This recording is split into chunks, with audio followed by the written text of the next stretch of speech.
بسم اللہ الرحمن الرحیم۔ اللہ پاک سورہ المؤمنون کی آیت نمبر 12 تا 14 میں فرماتا ہے، بے شک ہم نے انسان کو مٹی کے جوہر سے پیدا کیا، پھر اسے نطفہ بنا کر محفوظ جگہ میں قرار دے دیا، پھر نطفہ کو ہم نے جمع ہوا خون بنا دیا، پھر اس خون کے لوتھڑے کو گوشت کا ٹکڑا کر دیا، پھر گوشت کے ٹکڑے کو ہڈیاں بنا دیں، پھر ہڈیوں کو ہم نے گوشت پہنا دیا، پھر دوسری بناوٹ میں اس کو پیدا کر دیا۔ برکتوں والا ہے وہ اللہ جو سب سے بہترین پیدا کرنے والا ہے۔ ناظرین گرامی، مٹی سے پیدا کرنے کا مطلب ابو البشر حضرت آدم علیہ السلام کی مٹی سے پیدائش ہے۔ پھر جو خوراک انسان کھاتا ہے وہ سب مٹی سے ہی پیدا ہوتی ہیں۔ اس اعتبار سے اس نطفے کی اصل جو کہ خلقت انسانی کا باعث بنتا ہے مٹی ہی ہے۔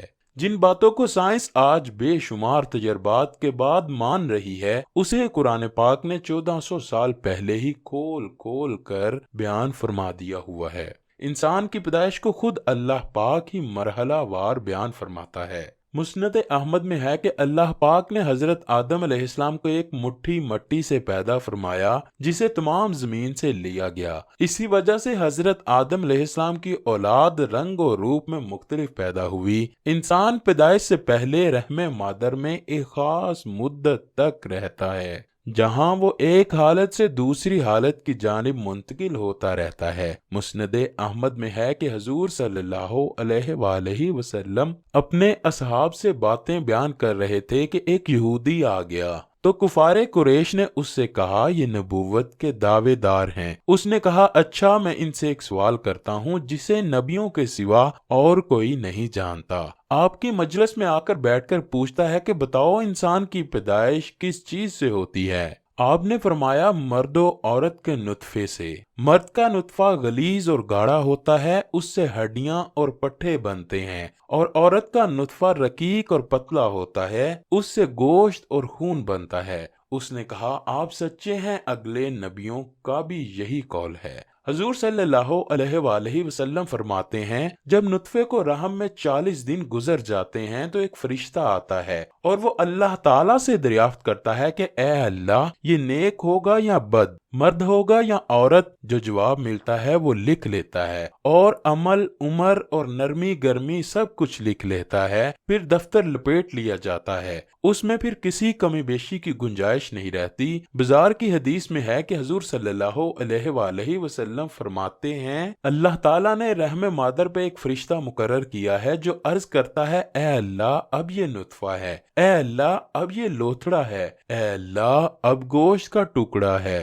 جب جناب باری تعالیٰ اسے پیدا کرنا چاہتا ہے وہ پوچھتا ہے اے اللہ مرد ہو یا عورت، شقی ہو یا سعید، رزق کیا ہے، اجل کیا ہے؟ اس کا جواب دیا جاتا ہے اور یہ سب چیزیں لکھ لی جاتی ہیں۔ ان سب باتوں اور اتنی کامل قدرتوں کو بیان فرما کر فرمایا کہ سب سے اچھی پیدائش کرنے والا اللہ برکتوں والا ہے۔ اسی طرح حضرت عبداللہ بن مسعود رضی اللہ تعالیٰ عنہ سے روایت ہے کہ رسول اللہ صلی اللہ علیہ وآلہ وسلم نے فرمایا تم میں سے ہر ایک کی پیدائش اس طرح ہوتی ہے کہ وہ 40 دن ماں کے پیٹ میں نطفے کی شکل میں رہتا ہے، پھر بندھا ہوا خون ہو کر 40 دن رہتا ہے، پھر اتنے ہی دن گوشت کے لوتھڑے کی شکل میں رہتا ہے، پھر اللہ تعالیٰ فرشتے کو بھیج کر اس میں روح پھونکتے ہیں اور 4 چیزوں کا اس کے بارے میں فیصلہ فرماتے ہیں: اس کی روزی، اس کی عمر، اس کے اعمال اور اس کا بدبخت یا نیک بخت ہونا۔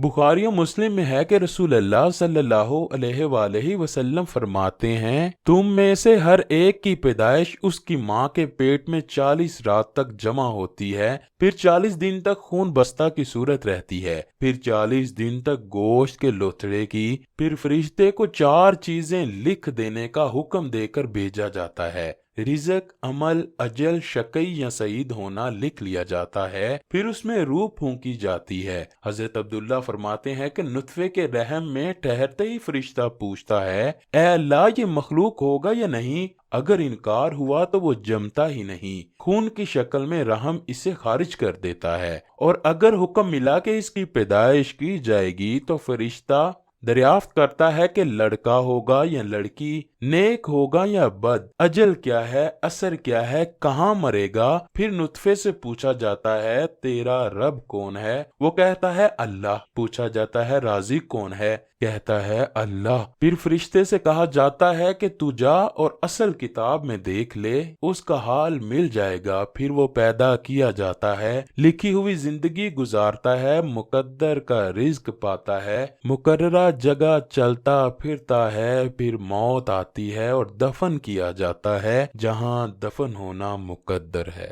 اللہ پاک ہم سب کے گناہوں کو معاف فرمائے اور ہمیں نیک اعمال کرنے کی توفیق عطا فرمائے، اور بروز محشر ہمیں نبی پاک صلی اللہ علیہ وآلہ وسلم کی شفاعت نصیب فرمائے۔